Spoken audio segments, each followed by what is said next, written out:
This pandemic has already taken a heavy toll on our country. A total number of 800,872 people are confirmed to have been infected by the virus in South Africa since March. Around 92% of these people have, however, recovered, and this is good news. As of today, 21,803 people are known to have died from COVID-19 in South Africa. For nearly 100 days since the middle of August, we managed to keep the rate of new infections stable at below 2,000 new infections a day. However, that has changed in the last 3 weeks.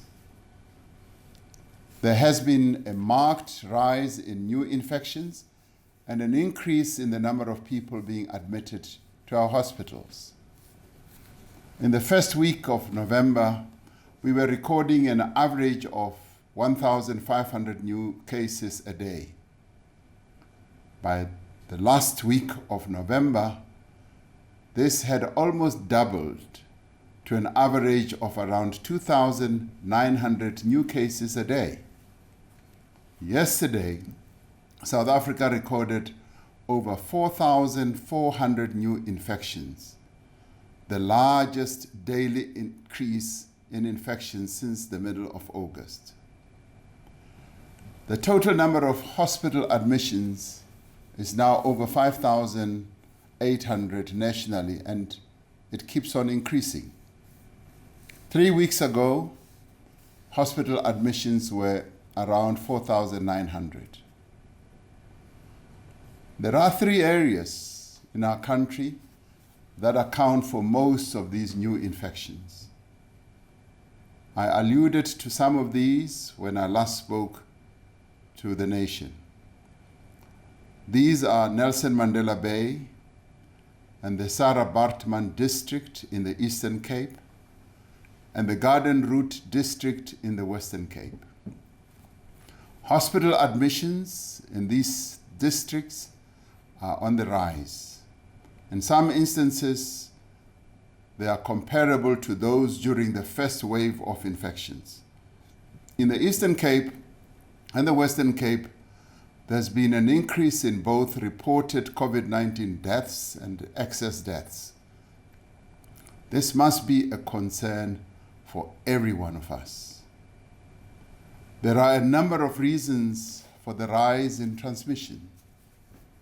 Many people are tending to travel between provinces and within each province in higher numbers, especially with the festive season now approaching.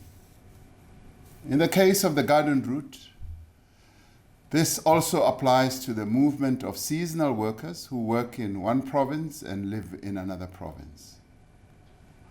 Social, cultural, and religious gatherings are being held in large numbers.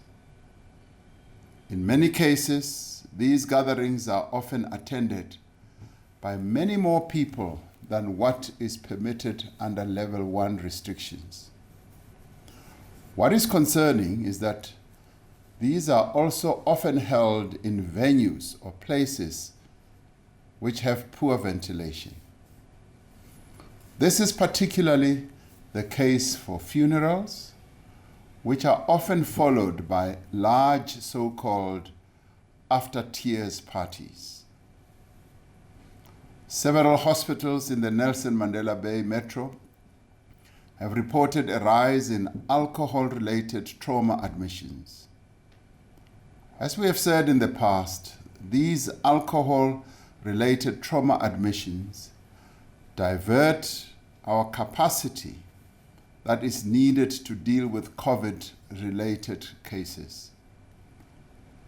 But by far the greatest contributing cause of infections is that many people are not wearing masks and are not observing proper hygiene and social distancing.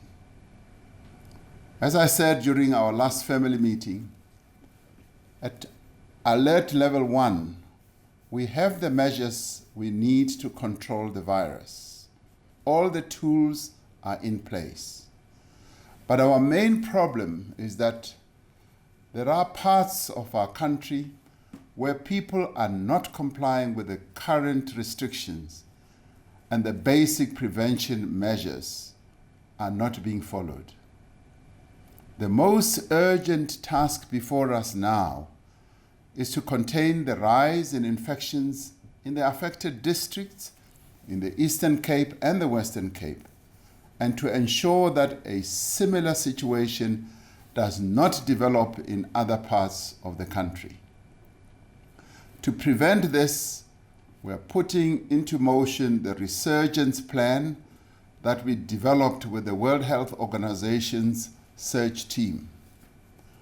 We are making more capacity available at hospitals and clinics in these areas. We are expanding public health interventions such as testing, contact tracing, isolation, and quarantine. We are also stepping up our awareness campaigns around public health regulations. Now, fellow South Africans, we must change our behavior now to prevent a resurgence of the virus and manage outbreaks wherever they occur. If we think of this pandemic like a bushfire, we need to quickly extinguish the flare-ups, the flames, before they turn into a big wildfire like an inferno. At the same time, we need to do all we can to keep the economy of our country open and to push ahead with our reconstruction and recovery effort. In line with our differentiated approach to the management of the pandemic, we will therefore implement additional measures in those areas identified as coronavirus hotspots. When identifying a hotspot, consideration is given to the number of new COVID-19 cases that occur per day, the testing rate within the population, the percentage positivity rate within the population, the number of active cases, the number of hospital admissions, and the number of deaths. This may sound complicated, but it is how we determine what a hotspot is. Now, following a recommendation of the National Coronavirus Command Council, and after consultation with premiers, metro mayors, and traditional leaders, Cabinet has decided to declare the Nelson Mandela Bay Metropolitan Municipality as a coronavirus hotspot. In addition to the existing Alert Level 1 regulations, the following additional restrictions will apply in Nelson Mandela Bay Metro with effect from midnight tonight. The first is that the hours of the curfew will be from 10 p.m. and 4 a.m. This means that, except for emergencies, no person may be outside their place of residence between these times. This does not apply to essential workers who are permitted to work during these hours. Secondly, the sale of alcohol from retail outlets will only be permitted between 10 a.m. and 6 p.m. from Monday to Thursday. Thirdly, alcohol consumption in public spaces such as the beautiful beaches of the area and parks is strictly forbidden. This is necessary to prevent large social gatherings that often take place in those spaces. Fourthly, gatherings, including religious gatherings, may not be attended by more than 100 people for indoor events and 250 for outdoor events. At all times, the total number of people in a venue may not exceed more than 50% of the capacity of the venue. That is the carrying capacity of the venue. And finally, all post-funeral gatherings that are now regarded as after tears parties are prohibited.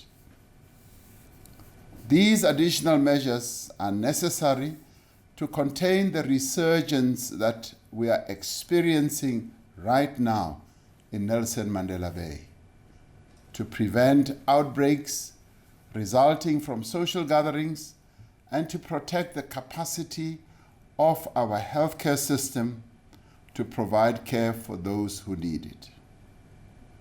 Now, in determining these restrictions, we have sought to take those steps which are absolutely necessary to save lives while limiting disruptions to the economy. Following extensive consultations with traditional leaders, we have agreed that the summer initiation season in the Eastern Cape may go ahead. This is because traditional leaders in the Eastern Cape have submitted a risk-adjusted plan that has been approved by the Departments of Health and Cooperative Governance and Traditional Affairs. This plan includes strict adherence to health protocols, including screening of initiates, the provision of personal protective equipment, and the provision of water for hygiene and to prevent dehydration. However, due to the high rates of infection in the metro, no initiation schools will be allowed in Nelson Mandela Bay. The measures that are being taken in relation to Nelson Mandela Bay are not meant to punish the residents of Nelson Mandela Bay.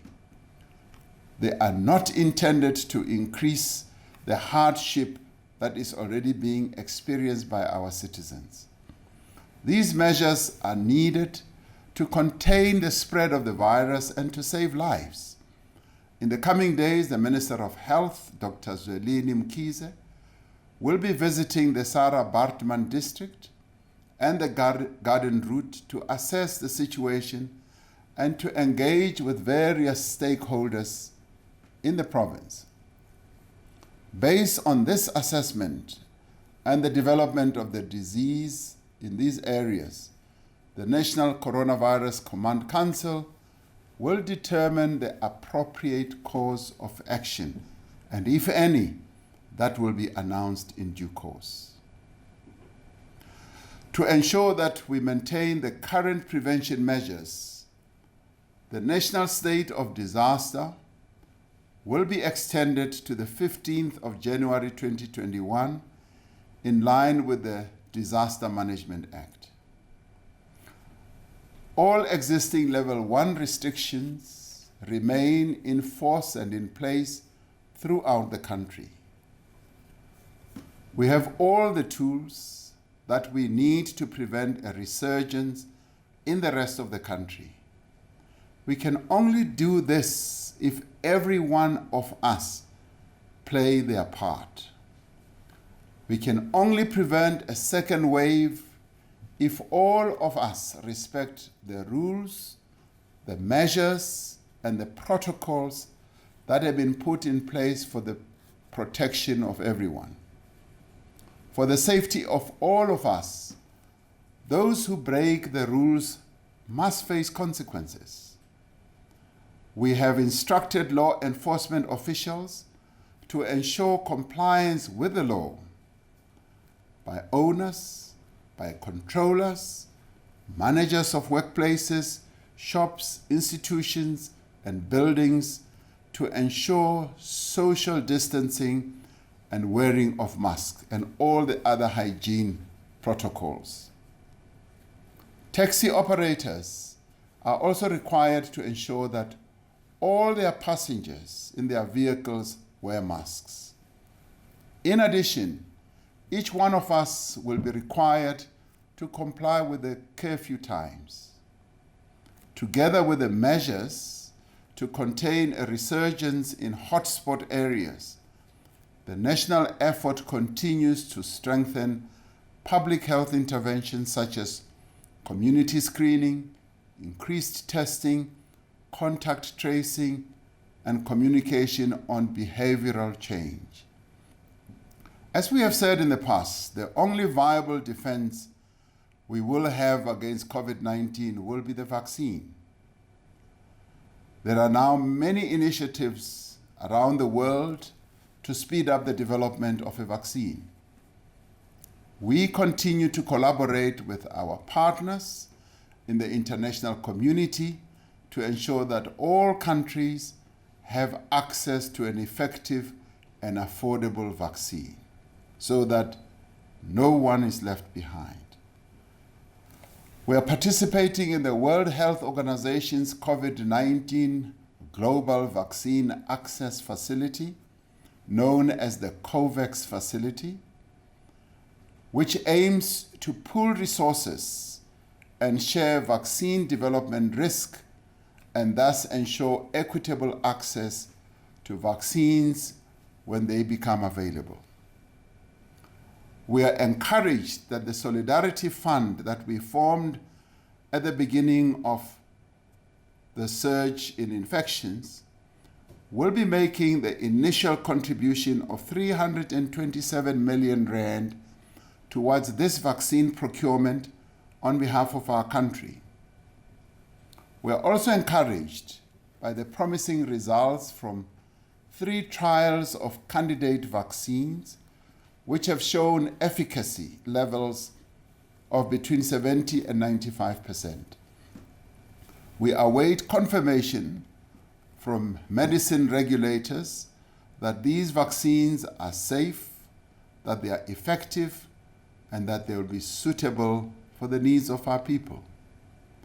In South Africa, our own Health Products Regulatory Authority, SAPRA, will review the approval applications when received from the developers of vaccines and authorize their use. Let us remember that until a vaccine is developed and distributed, we remain our own best protection against COVID-19. It is through our everyday actions that we will keep ourselves and others safe. And I need to keep on repeating this message, that it is through wearing a mask in public at all times that we will be able to keep ourselves safe. It is also by observing social distancing and avoid large gatherings and indoor spaces where ventilation is poor. It is through regularly washing or sanitizing our hands.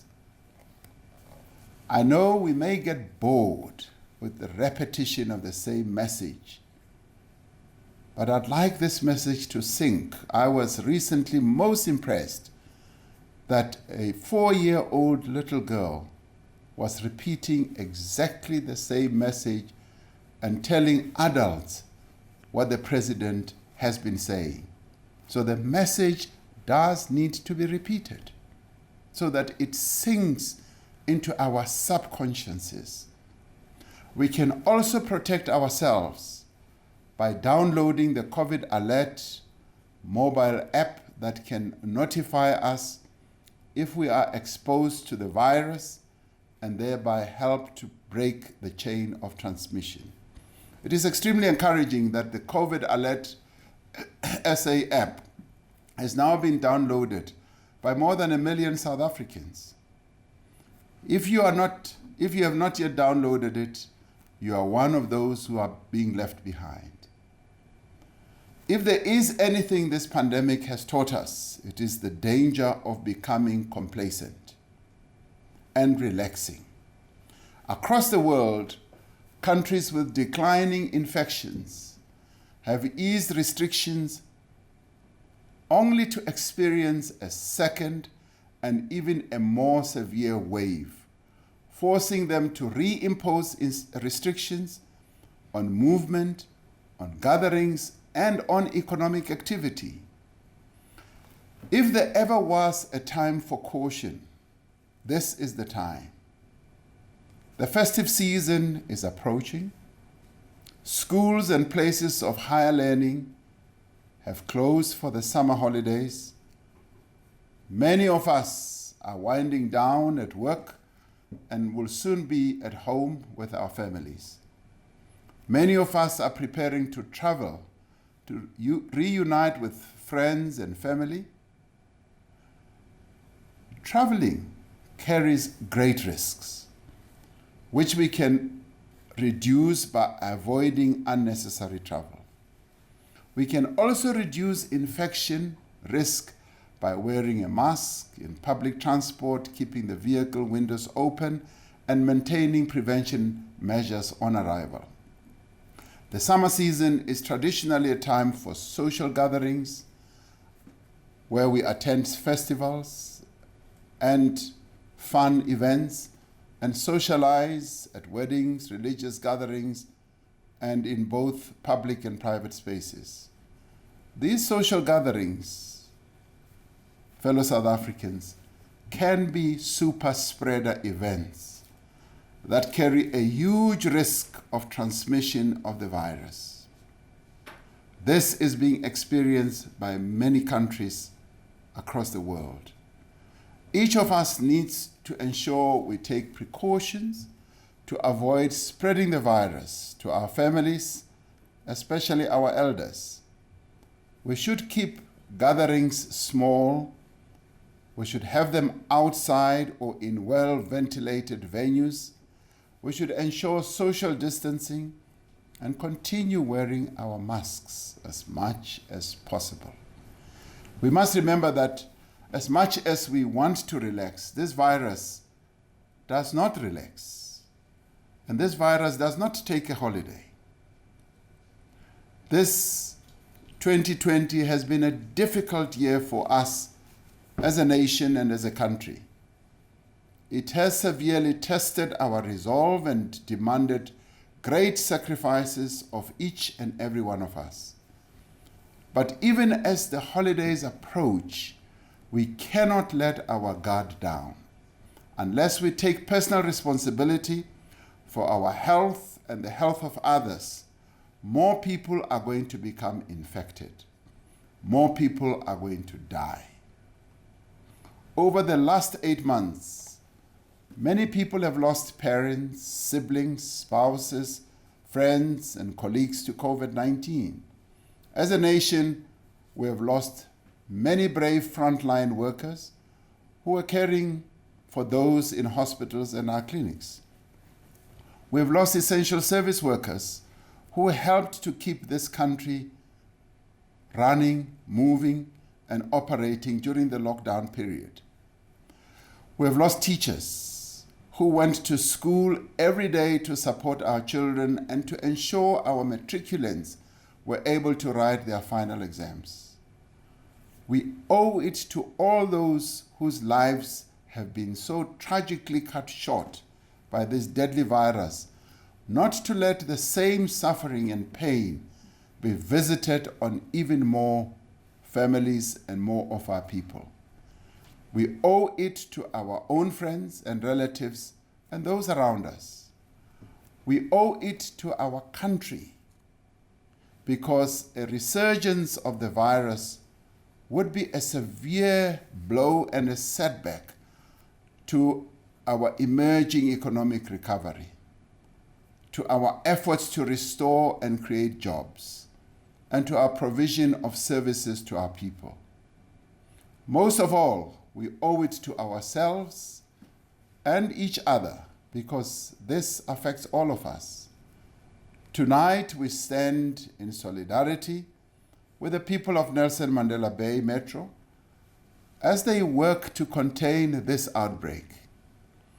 I have the utmost confidence that Premier Oscar Mabuyane and the leadership of the Eastern Cape is doing and will do all that is necessary to bring the rate of infection down once again.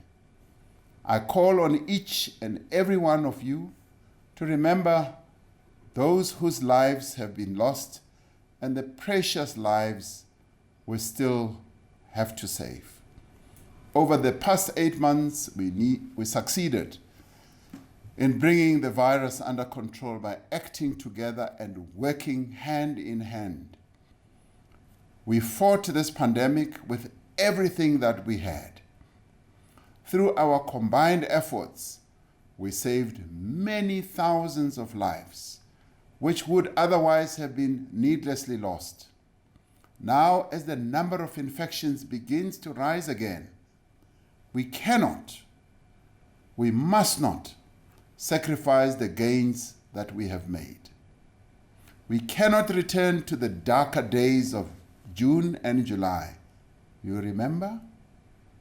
When transmission of the virus was widespread and scary, and the lives of our families and friends were at risk.